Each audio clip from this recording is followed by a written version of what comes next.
BBC Essex, I'm Sadie 9. It's just coming up to 8 minutes past 8. A public hearing has opened in London as part of a safety review of the use of an epilepsy drug called valproate. It's estimated that thousands of children across Europe were born with physical and mental problems after being exposed to valproate while in the womb.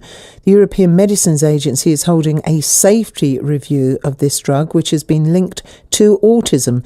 Mary Toms is from Chelmsford, has got 3 children. She was given the epilepsy drug sodium valproate during pregnancy and joins me now with her son Cody. I welcome you both to the studios. Morning to you. Good morning. Good morning. Thank you so much for coming in. So morning, Mary, first of all, I always actually think, being pregnant must be a nightmare because you read one thing you can have, another thing you can't have, then the next day it all switches around. Most definitely. So tell us about your story when it comes to valproate. You were diagnosed with epilepsy yourself, I understand. When I was about 14. It was about when I was 14.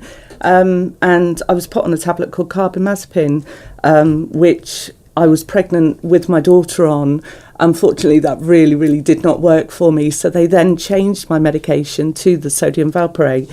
I wasn't, at the time, told anything about it. It was basically changed over because it just wasn't working for me. I fell pregnant for my middle son. He's 23 now.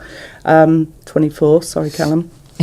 And basically, I had blood tests throughout my pregnancy. I was told to check my levels of my sodium valproate. And that was it. That was really it. I mean, I was told that there was a risk of Down syndrome or spina bifida. I had the triple blood test done, which many women do. And then I had to have an amniocentesis with Callum, which came back all clear. I was never ever, I was not seen by a neurologist, I wasn't seen by an epilepsy specialist at all.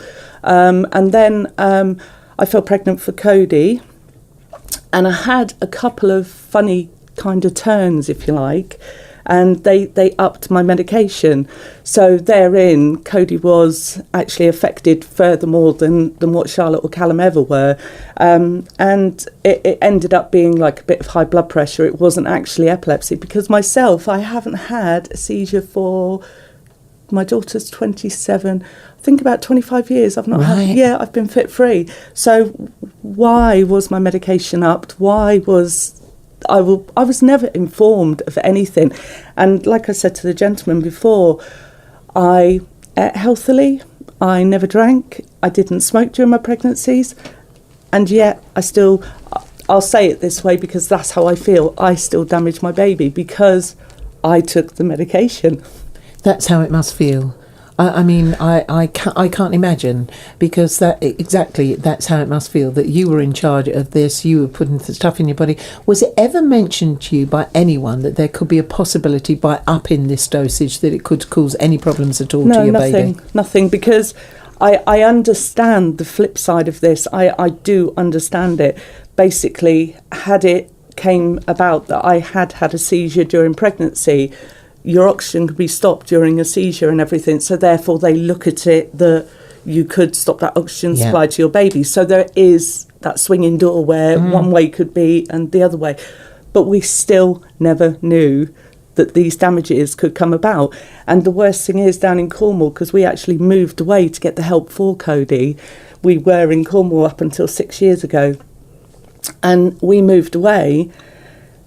But why did it have to come that we moved away? Because none of the medical professionals were made aware of how bad this drug was. Right. And how did it affect Cody? Cody. Did you know straight away, or did they tell you while he was in the womb? Or how did you know? No. Cody, we didn't find out until he was about 7. Right. Yeah, 7. And I mean, throughout that, we seen. Cody had to be seen to be about 3 years educationally behind before we were allowed to be seen by an educational psychologist.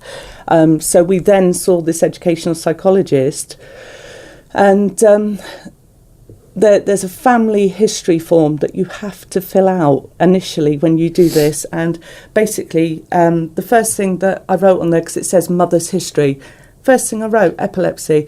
Now, as we said, unless they know about this, then they're not going to follow those paths. But Cody had numerous testings done, and because he had certain amount of like autism and Asperger's and all these different things, but not enough to make a defined diagnosis, all the doors kept closing. Right. So basically, yeah, he has got a bit of that, but not enough. Well, then we saw Jo Lewis, a paediatrician down in Cornwall, absolutely amazing lady. And she actually said to me, right, okay, we'll say that Cody's got something called syndrome without a name. They call it SWAN. And she said, look on the computer. Well, back then the computers were big, hefty brick sort of thing. And they strobed. And I said to her, I can't. I said, I've got photosensitive epilepsy. I can't use those. She said, are you on medication? And I went, yeah. And she goes, what are you on? And I told her. And she said to me, I know exactly what your son's got. By fault, we found, just by luck, what Cody had. What decade are we talking about here? Because it seems to me, Sensor, the first thing that someone would say, because whenever I go for checks of any kind, they say, what medication are you on? Yeah. To see if there would be any. So why on earth didn't someone before that, Joe, say, what medication are you on? We went to a parent-teacher meeting with Cody at his nursery when he would have been 3 going on 4. I went. And basically the teacher there said to me, I think Cody has dyspraxia. And I'm like, right, okay, I don't even know what that is. Right, so I went away, researched it, but nothing was ever said. Because you have to be deemed 2-3 years behind educationally, they will not pick up anything. Right. And I love Cornwall to bits. Cornwall is my home, but it is very prehistoric in its medical ways. And unfortunately, you try your best to get the help that you need, and the first things I'm hit with, well, are you a good mum? Do you drink? Are you a drug user? Are you this? Are you that? And I'm like, hang on a second. I'm coming to you guys for help. My son doesn't sleep. He doesn't produce melatonin in his brain, so he actually is medicated with melatonin.